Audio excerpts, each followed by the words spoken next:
Hey, well, good morning and welcome back to The Drive with Benji. I hope you're having an awesome day and a start to your week. And whether you're on the road or at work or kicking back, drinking your coffee, we've been in a series talking about things in our life that could be good, but yet that God may have something that could be much better to help us live a life that's fuller, more meaningful. And today's message is about making decisions that can help shape who we become. So I want to jump right in. Let me ask you a quick question. Wherever you're listening at, listen, how many of you have some big decisions on your plate right now? Maybe you're a student and you're wondering, where am I going to go to college? Or you're in college and you're thinking about, what's my major going to be? Or you're about to graduate from college and should I take this job or should I go on to grad school? Or maybe it's about relationships. Should I date this person or should I not? Should we get married or should I not right now? Maybe when, maybe later. Should I buy this house or should I rent and save up my money? Do I need to have kids now or do I need to wait till later? Hey, I've been thinking about getting a dog or maybe two now, or should I wait? Life is full of decisions that we make every day. And here's the key thought that I want you to hold on to today. When we make our decisions and our decisions make us. Let me say that again. We make our decisions and our decisions make us. We make our decisions and our decisions make us. Who you are today, in other words, is a result of the choices that you made yesterday. And who you're going to become tomorrow, well, that's going to depend on the decisions that you make today. So let's talk about a way to be able to help make those decisions, one that honors God and sets you up for a life that matters. We're looking at a story from the Old Testament about Solomon, who became king of Israel. And one night God appeared to him and said, Solomon, you can have anything you want. Name it, that one thing. Imagine that. If God said to you, what do you want? One wish, anything, what would you pick? If you're around somebody right now in the car, maybe with your kids or family or your spouse, what would you pick? Go ahead and say it. What is it? Money, fame, a dream job, maybe healing for somebody that you love that's sick. What would it be? Here's what Solomon was asked in 2 Chronicles chapter 1, verse 10. He's what he asked for. He said, give me wisdom and knowledge that I may lead these people, for who is able to govern this great people of yours. Out of everything, in other words, he chose wisdom. And God was so moved by this that he said, since you've asked for wisdom instead of money, power, or fame, I'm going to give you wisdom and all of those things as well. Solomon went on to write more about wisdom than anyone else in the Bible. He says things like, wisdom is better than weapons of war. Wisdom is better than strength. But the verse I want us to really kind of lean in on in Proverbs 16:16, it says, how much better to get wisdom than gold, to choose understanding rather than silver. So let me say that one more time for you. How much better to get wisdom than gold, to choose understanding rather than silver. One more time for your memory. We've been doing this the past 2 weeks. You're going to take this one with you.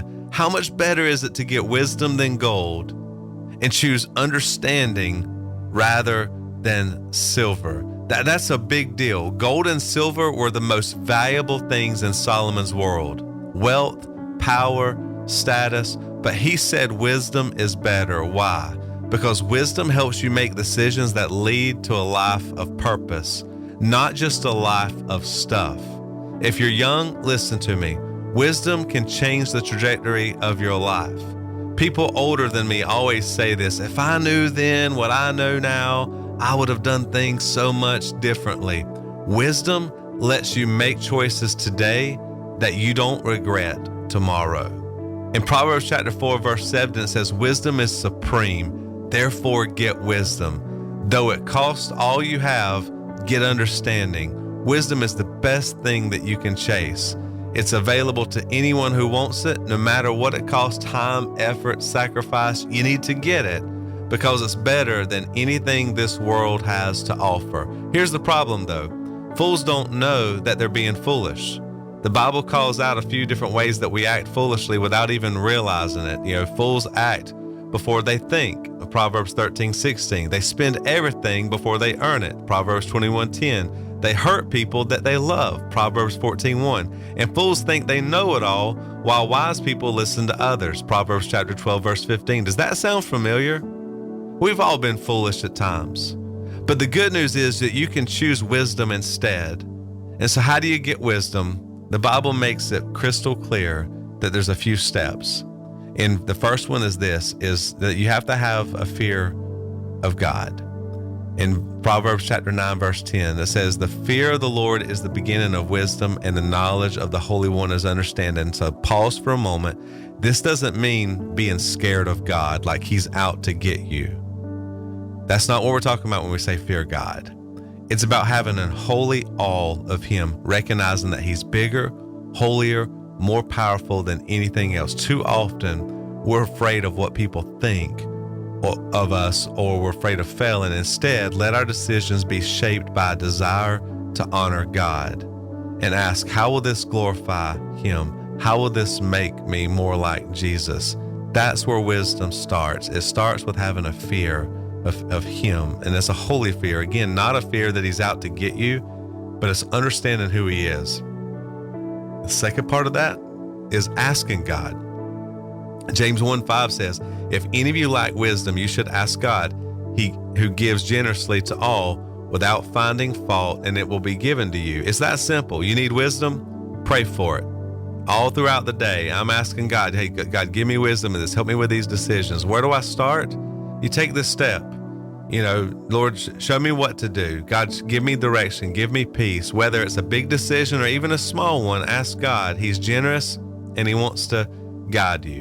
And then here's the third part, is you need to be around people who are wise. Proverbs 13:20 says, walk with the wise and become wise, for a companion of fools suffers harm. In other words, that whole old saying about show me your friends, I'll show you your future, there's some truth to that. If you want to be wise, find people who are wise. For me, if I want to learn more about crypto and investing and some of those newer things, I'm going to find some people who know what they're talking about, right? And I'm going to walk around them. If I'm interested in business, I'm going to find somebody who's in business. If I'm interested, whatever it may be, I need to find people who are good at that. Walk with the wise and you become wise, right? So find yourself in a position to be able to around people who are in good relationships, around people who are smart with their financial habits, around people who are strong in their faith, around people who are taking care of their body and living healthy, and that they can show you how to do the same. It's so important. I made a decision early on, and I know I don't have all the answers. I don't have it all figured out at all, but I do know that I can ask God to help me. And then I can also do my part and find myself in environments where I can take time to learn from other people.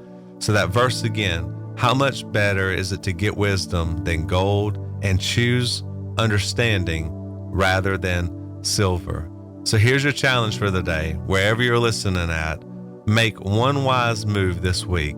Maybe it's praying for wisdom about a big decision. Maybe it's reaching out to someone wise for some advice. Maybe it's reading a chapter of Proverbs to let it soak into God's truth in this week. Maybe it's take a step towards wisdom. It's, hey, how can I make a difference and take some steps to make my finances better, to make my future better, to help my family be better, to make my marriage better, because we make our decisions and our decisions turn around and make us. And if you're feeling lost, like you're chasing things that don't satisfy you, let me tell you, the wisest choice that you can make is to first give your life to Jesus. He's the embodiment of wisdom, the one who came to give you a life that you could have it to the fullest. And if you want his forgiveness and guidance, then you pray in your heart, God, I need you to forgive my sins, to make me new, to fill me with your spirit. Lord, I want to give my life to you. That is the first step to gaining wisdom, is first making the most important decision that you can ever make in your life. And then after that, you begin to take those other steps that we talked about earlier today. So my prayer is that you'll continue to make steps towards a better life that's connected with God, and be wise and accept that wisdom that God desires to give you, because it's better than gold. And listen, that understanding is better than silver. Hey, thanks for tuning in to The Drive with Benji. Let's make it a week this week. Chase after some wisdom and not gold. And listen, hit us up on social media. Tell us, how you're taking some steps this week to be wise. We love you guys. We're cheering for you. and we'll look forward to seeing you next week. God bless.